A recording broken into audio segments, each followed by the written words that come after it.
പാലക്കാട് വാളയാറിൽ ആൾക്കൂട്ട ആക്രമണത്തിൽ കൊല്ലപ്പെട്ട അതിഥി തൊഴിലാളിയുടെ മൃതദേഹം നാട്ടിലെത്തിച്ച് സംസ്കരിച്ചു.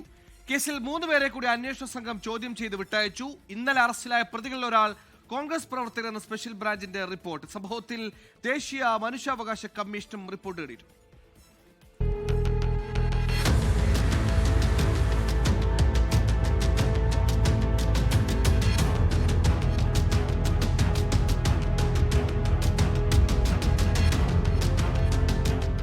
ഒരാഴ്ചയ്ക്കകം റിപ്പോർട്ട് നൽകണമെന്നാണ് ചീഫ് സെക്രട്ടറിക്ക് ദേശീയ മനുഷ്യാവകാശ കമ്മീഷന്റെ നിർദ്ദേശം. പ്രാഥമിക വസ്തുതാന്വേഷണ റിപ്പോർട്ട് നാളെ സമർപ്പിക്കണം. രാംനാരായണിനെ ആൾക്കൂട്ടം കൊലപ്പെടുത്തിയതിൽ 3 പേരെ കൂടി അന്വേഷണ സംഘം കസ്റ്റഡിയിലെടുത്ത് ചോദ്യം ചെയ്തു. പ്രദേശവാസികളെയാണ് ചോദ്യം ചെയ്തത്. എന്നാൽ അറസ്റ്റ് രേഖപ്പെടുത്തിയിട്ടില്ല. കേസിൽ 8 പേർ കൂടി പിടിയിലാകാനുണ്ടെന്നാണ് അന്വേഷണ സംഘം നൽകുന്ന വിവരം. ഇവർ ഒളിവിലാണ്. കൊല്ലപ്പെട്ട രാംനാരായണന്റെ മൃതദേഹം ജന്മനാടായ ഛത്തീസ്ഗഡിൽ സംസ്കരിച്ചു.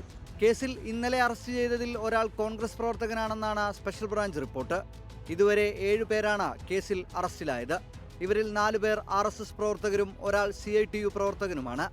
ഇക്കഴിഞ്ഞ 17-നായിരുന്നു അതിഥി തൊഴിലാളിയെ മോഷണക്കുറ്റം ആരോപിച്ച ആൾക്കൂട്ടം മർദ്ദിച്ച് കൊലപ്പെടുത്തിയത്. 24 പാലക്കാട്. ലോകത്തെവിടെയായാലും ഏത് സമയത്തും 24 വാർത്തകളും ഓഗ്മെന്റഡ് റിയാലിറ്റി പാക്കേജുകളും എക്സ്പ്ലെയിനറുകളും വിശദമായി കാണാൻ ഞങ്ങളുടെ യൂട്യൂബ് ചാനൽ നിങ്ങൾക്ക് സബ്സ്ക്രൈബ് ചെയ്യാം.